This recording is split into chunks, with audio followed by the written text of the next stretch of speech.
apa kabar semuanya? Semoga kalian selalu diberi kesehatan. Kali ini saya akan membahas alur cerita film berjudul Castlefall. Film ini dirilis tahun 2021 dan dibintangi oleh Squad Edge, yang pastinya para kaum duta atau penyuka film action pasti akan menyukai film ini. Apalagi di film ini juga ada Dophan Green yang kiprahnya di film action sudah tidak bisa diragukan lagi. Tidak usah berlama-lama, karena saya sedang mules. Bagaimana alur ceritanya, mari kita saksikan sampai selesai.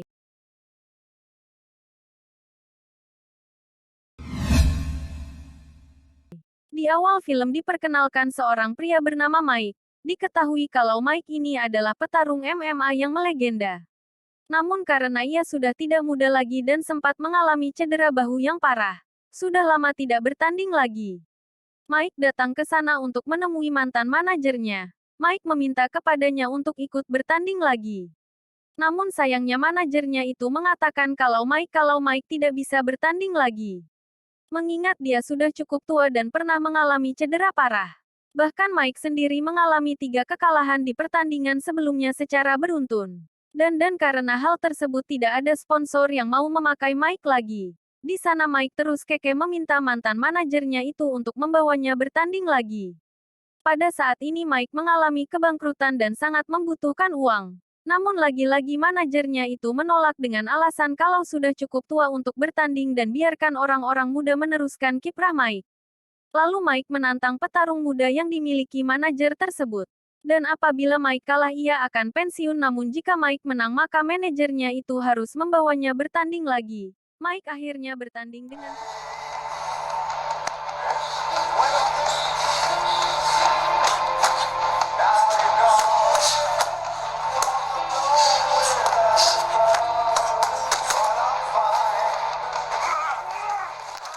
petarung muda. Awalnya Mike berhasil menyudutkannya, namun pada akhirnya Mike kalah dalam duel tersebut. Saat di apartemen akhirnya sadar kalau dirinya bukanlah petarung andal lagi. Dan sekarang ia juga sudah bangkrut. Bahkan saat ini harus keluar dari rumahnya karena sudah tidak mampu untuk membayar uang sewa. Ketika hendak meninggalkan tempat tersebut, Mike juga memberikan sarung tinjunya kepada anak-anak di sana. Yang artinya Mike kini benar-benar akan pensiun. Mike yang terus pengangguran seperti saya akhirnya mencoba masuk ke dunia kuli. Kebetulan sekali pada saat itu ada lowongan pekerjaan di bagian kuli konstruksi. Tak pikir panjang langsung mau untuk bekerja di sana. Esok harinya Mike pun langsung bekerja. Diketahui kalau Mike dan pekerja lainnya mengerjakan sebuah proyek penggusuran gedung rumah sakit yang bernama Castle Heights. Scene berpindah kepada seorang pria parubaya bernama Erikson. Erikson sendiri tinggal berdua bersama anaknya bernama Emily. Diketahui kalau Emily ini mengidap kanker darah. Setelah itu ada seorang perawat puskesmas datang ke sana untuk menagih biaya perawatan Emily. Namun Erikson yang sudah kehabisan uang ia meminta tempo. Bahkan dari rumah sakit juga mengabarkan kalau Emily harus segera dikemoterapi lagi. Tapi sebelum hal itu dilakukan ia harus membayar biaya sebesar $400.000, karena asuransi kesehatan yang dimilikinya sudah habis untuk biaya pengobatan sebelumnya.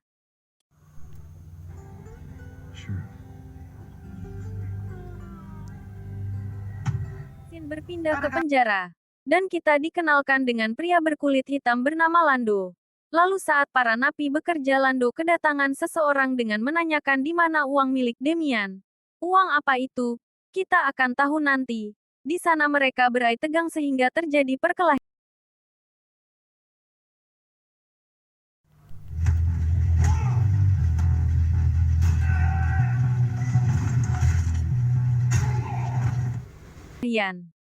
Berpindah ke Mike. Ia masih merasa tidak menyangka dengan hidupnya yang dulu menjadi seorang petarung sekarang menjadi kuli konstruksi. Tak berselang lama bos proyek datang dan menegur Mike karena terus menghuleng jentul. Bos proyek itu menyuruh Mike untuk terus bekerja karena penggusuran rumah sakit ini akan dihadiri oleh wali kota setempat. Terlihat wali kota itu sedang berpidato dan mengatakan kepada semua warganya, kalau gedung rumah sakit yang tak terpakai itu akan diubah menjadi sesuatu yang dibutuhkan warga, yaitu sebuah gor olahraga. Diketahui penggusuran itu akan dilakukan pada hari lusa. Lando yang kebenaran sedang nonton TV. Ia melihat berita penggusuran tersebut. Ia pun sangat kaget dan meminta penjaga di sana agar kepala sipil segera menemuinya. Singkat cerita ia bertemu dengan sang kepala sipil yang ternyata itu adalah Erikson. Di sana Lando meminta untuk memindahkan dirinya ke sel selatan, dengan menawarkan uang yang sangat banyak kepada Erikson untuk kebutuhan keluarganya. Namun karena Lando telah membawa-bawa keluarganya, Erikson langsung menghajarnya. Namun esok harinya Erikson datang lagi menemui Lando lalu menanyakan perihal uang tersebut, mengingat Erikson sekarang sangat membutuhkan uang untuk pengobatan Emily. Di sana Lando bercerita kalau dulu ia pernah mencuri uang sebesar 3 juta dolar dari Demian. Dan uang tersebut disimpan di gedung rumah sakit Castle Heights. Yang kita tahu itu tempat di mana Mike bekerja. Di sini Lando tidak menginginkan uang tersebut dan ia hanya meminta. Di sisi lain wakil Siberian sekongkol dengan Demian ia menemui Demian lalu mengatakan kalau kepala sipil Erikson sedang menemui Lando. Mengingat Erikson sedang membutuhkan uang Lando akan memanfaatkan hal tersebut untuk menyuruh Erikson mengambil uangnya. Dan Lando akan dipindahkan ke sel selatan yang tidak bisa dijangkau oleh Demian. Mendengar hal tersebut Demian langsung menghubungi adik kandungnya bernama Diken. Diketahui kalau Demian dan Diken adalah gembong yang berasal dari Meksiko. Diken sendiri adalah orang yang menjalankan bisnis haram Demian di luar penjara. Sin pindah ke Mike. Terlihat kini ia memiliki seorang teman bernama Badrun. Badrun bercerita kalau sebenarnya ia tidak mau bekerja sebagai kuli. Namun mengingat ia mempunyai keluarga dan 2 orang anak sehingga apapun pekerjaannya asalkan menghasilkan uang pasti akan dia lakukan. Sementara Mike juga bercerita kalau dulunya ia adalah seorang petarung MMA yang kini telah bangkrut. Fuck this place. I would've knocked it down for free. Wait a minute.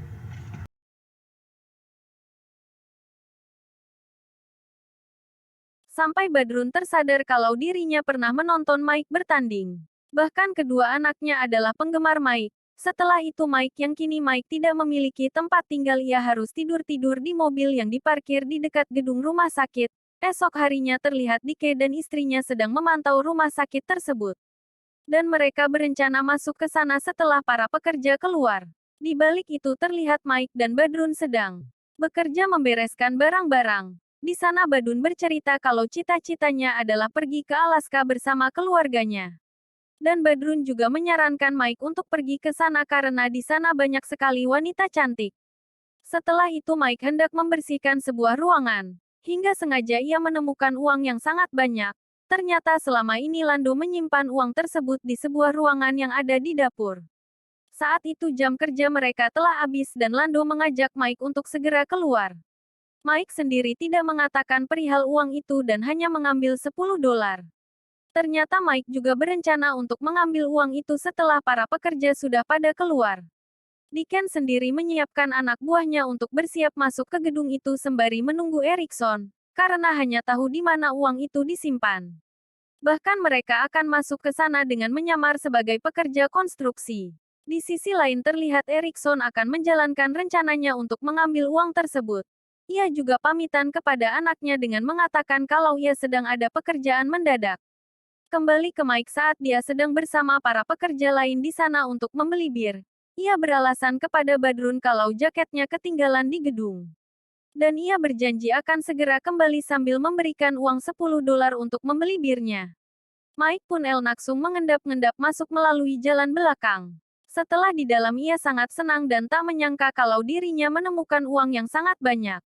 Tidak langsung pergi Mike malah menghitung uang tersebut. Karena ia berpikir tidak akan ada yang datang ke gedung tersebut mengingat gedung itu akan segera diruntuhkan.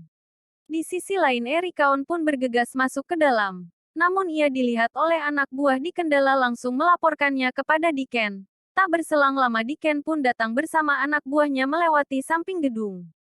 Ternyata di samping gedung itu ada seorang penjaga. Tak banyak bicara istri Diken langsung menghabisinya. Sementara Erikson sedang naik ke lantai 6 yaitu tempat uang itu disimpan. Di sana terlihat banyak dinamit yang akan diledakkan 4 jam lagi. Di sisi lain Diken dan anak buahnya sudah masuk ke dalam dan menyuruh anak buahnya untuk berpencar mencari Erikson. Ain berpindah ke Mike. Ia mulai menyadari kalau di samping ruangannya ada seseorang yaitu Erikson, yang sedang berusaha mencari uang tersebut. Mike langsung memasukkan lagi uang itu dan berusaha meninggalkan gedung tersebut. Namun saat hendak menuruni tangga ia melihat anak buah Deacon. Mike pun langsung memutuskan untuk kembali ke lantai atas. Di sisi lain Erikson terus berusaha mencari uang tersebut. Hingga ia menemukan selembar uang yang sudah berceceran. Dari sini Erikson sadar. Kalau uang itu sudah diambil orang. Sementara Main terus berusaha kabur dari sana dia malah tak sengaja menendang sebuah besi. Hal tersebut terdengar oleh komplotan si Ken dan juga Erikson. Komplotan di Ken langsung mencari orang tersebut. Beruntungnya Mike berhasil bersembunyi. Namun saat bersembunyi dia melihat Erikson yang pada saat itu juga sedang bersembunyi. Enmanun Sata bersembunyi. Ia melihat Erikson yang pada saat itu juga ia sedang bersembunyi. Anak buah Deacon langsung teralihkan karena salah satu dari mereka berhasil menemukan orang asing yang sedang berusaha masuk ke gedung tersebut. Ternyata orang itu adalah Badrun. Yang saat itu sedang mencari Mike karena tak kunjung kembali. Di sini istri Deacon menemukan selembar uang dari kantong saku Badrun. Sehingga mereka menganggap kalau Badrun adalah orang yang telah mengambil uang tersebut. Badrun pun disiksa agar mau memberitahu uangnya disimpan di mana. Namun Badrun yang tidak tahu apa-apa ia hanya bisa pasrah. Miak pun inak melihat Badrun disiksa ia pun tidak bisa berbuat apa-apa. Hingga Deacon nekat menembak Badrun dan hal tersebut membuat Mike kaget. Dan akhirnya keberadaan Mike diketahui oleh Deacon. Dan Deacon memerintahkan anak buahnya untuk menghabisi orang yang dilihatnya itu. Sementara Mike merasa sangat bersalah kepada Badrun karena kematiannya itu disebabkan gara-gara dirinya. Lalu menyembunyikan uang itu dan berniat menghabisi komplotan yang telah menghabisi sahabatnya. Lalu tak berselang lama ada satu anak buah Deacon yang datang ke sana. Mike pun langsung menghajar orang tersebut hingga tewas. Lalu datang lagi anak buah Deacon dan mereka pun bertarung kembali. Namun ketika sedang mengajarnya istri Deacon yang datang dan menodongkan senjata ke arah Mike.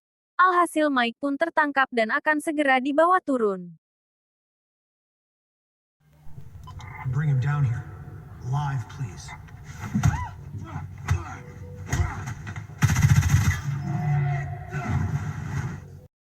Beruntungnya Mike yang berhasil lolos lalu kabur melewati pembuangan sampah. Namun ternyata di sana sudah ada Erikson lalu menodongkan pisau ke arah Mike. Di sana Erikson bertanya di mana Mike menyembunyikan uangnya. Namun mengaku kepada Erikson kalau dirinya tidak tahu apa-apa dan Mike hanyalah seorang pekerja di gedung ini. Ketika Erikson lengah Mike mencoba mengajarnya hingga terjadi perkelahian.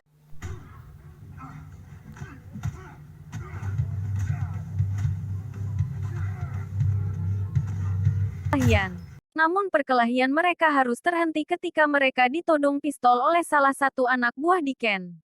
Mike dan Erikson mencoba menenangkannya. Hingga saat orang itu lengah Mike berhasil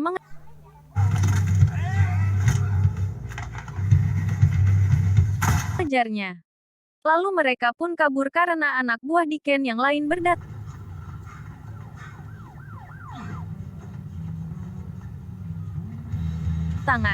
Setelah itu Deacon menyuruh semua anak buahnya untuk memblokir semua pintu keluar. Kemudian Deacon juga mencoba membuat kesepakatan dengan Mike, yaitu berikan semua uangnya maka Deacon anak buahnya akan segera pergi. Sehingga Mike akan keluar dari gedung tersebut dalam keadaan hidup. Namun tawaran tersebut tak didengar sama sekali oleh Mike. Mike terus berlari untuk menghindari semua anak buah Deacon. Hingga pada saat itu Mike terjebak. Lalu Mike memutuskan untuk menggantung.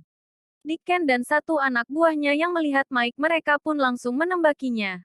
Tapi semua tembakannya meleset dan Mike berhasil masuk ke lantai bawahnya. Sayangnya di sana ada istri Deacon yang langsung menodongkan senjatanya. Beruntung Erika On datang dan menyelamatkan Mike. Di bawah Deacon yang mengira itu adalah Mike ia dan anak buahnya mencoba menembakinya. Yang padahal itu adalah istrinya sendiri. Mengetahui hal tersebut Deacon sangat terpukul dan berjanji tidak akan membiarkan Erikson dan Mike keluar hidup-hidup. Di sisi lain Erikson yang melihat tangan Mike terluka. Ia mencoba mengobatinya. Di sana Erikson bertanya lagi kepada Mike perihal uang tersebut. Namun Mike tetap kekeh mengaku kalau ia adalah seorang pekerja konstruksi yang tidak tahu apa-apa perihal uang tersebut. Tak lama kemudian dua anak buah Deacon datang ke sana. Mike dan Erikson pun berusaha menghabisi mereka satu persatu.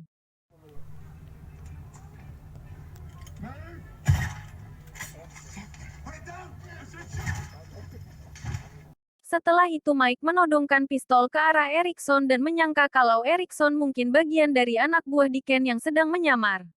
Di sini Erikson akhirnya mengatakan semuanya. Yaitu sebenarnya ia sangat terpaksa melakukan hal ini. Yaitu karena Erikson membutuhkan uang sebesar $400.000 untuk anaknya yang mengalami kanker darah.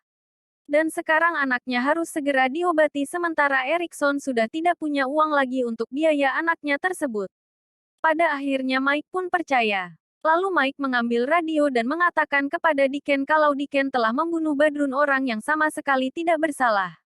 Dan jika Dicken menginginkan uang tersebut maka naiklah ke atas, ucap Mike. Kemudian Mike mengambil uangnya dan dibagikan kepada Erikson. Setelah itu Erikson langsung mengajak untuk segera keluar. Mike sendiri awalnya akan menghabisi Dicken dan anak buahnya. Namun mengingat gedung ini akan diledakkan beberapa menit lagi, Erikson pun mengatakan kalau Dicken dan anak buahnya akan mati karena ledakan. Akhirnya Mike pun mengikuti saran dari Erikson. Di balik itu wali kota dan jajarannya akan meledakkan gedung itu dalam waktu 15 menit. Mike mempunyai ide kalau ia akan turun lewat membuang sampah. Namun ketika hendak turun dari bawah ada yang menembak. Akhirnya mereka memutuskan akan ke balkon lantai 6 dan turun dari sana. Namun saat menuju ke sana Dicken dan anak buahnya yang tersisa berhasil menemukan mereka. Hasil terjadilah saling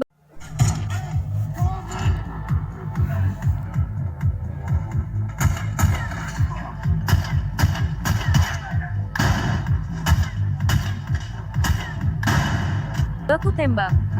Setelah itu Dicken menyuruh anak buahnya menunggu di tangga bawah sementara dirinya akan terus mengejar mereka. Di belokan mereka saling adu tembak lagi. Namun Mike terjebak dan tidak bisa masuk ke dalam tangga. Di sini Mike menyuruh Erikson untuk segera pergi karena anaknya pasti sedang menunggunya.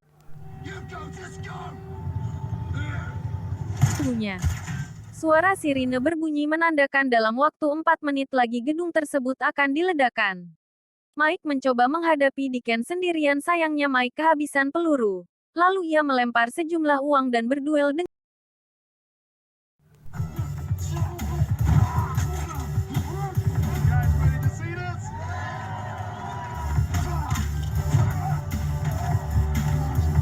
dengannya.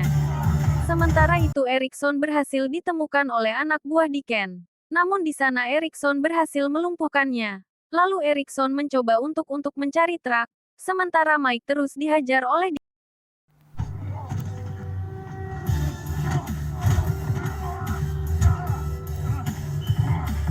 Dicken.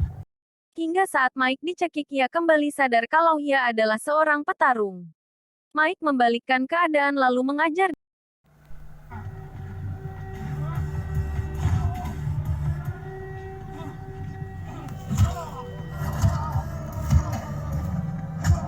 Dicken. Setelah itu ia mengambil tas berisi uangnya lalu bergegas pergi. Waktu ledakan tersisa 20 detik saja. Erikson akhirnya berhasil menemukan Mike dan menyuruh untuk segera meloncat. Dicken sendiri berusaha mengumpulkan uang yang berceceran. Hingga pada akhirnya gedung itu pun diledakkan bersama Dicken yang masih berada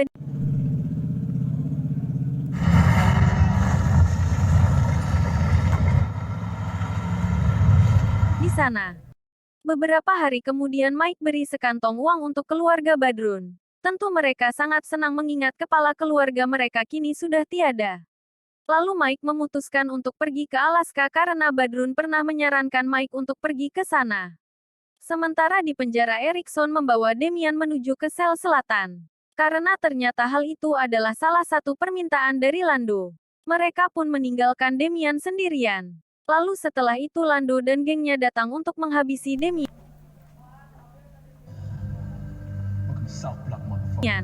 Film pun mamaat. Bagaimana menurut kalian? Coba komen di bawah. Kisah yang dapat kita ambil dari film tersebut salah satunya yaitu seorang ayah akan selalu mati-matian mempertaruhkan jiwa raganya demi anaknya sendiri. Dan untuk kalian yang sedang menganggur, cobalah jalan-jalan ke gedung kosong, siapa tahu nemu duit sekarung. Cukup sekian dari saya, orang ganteng, mohon maaf apabila banyak kesalahan. Salam olahraga.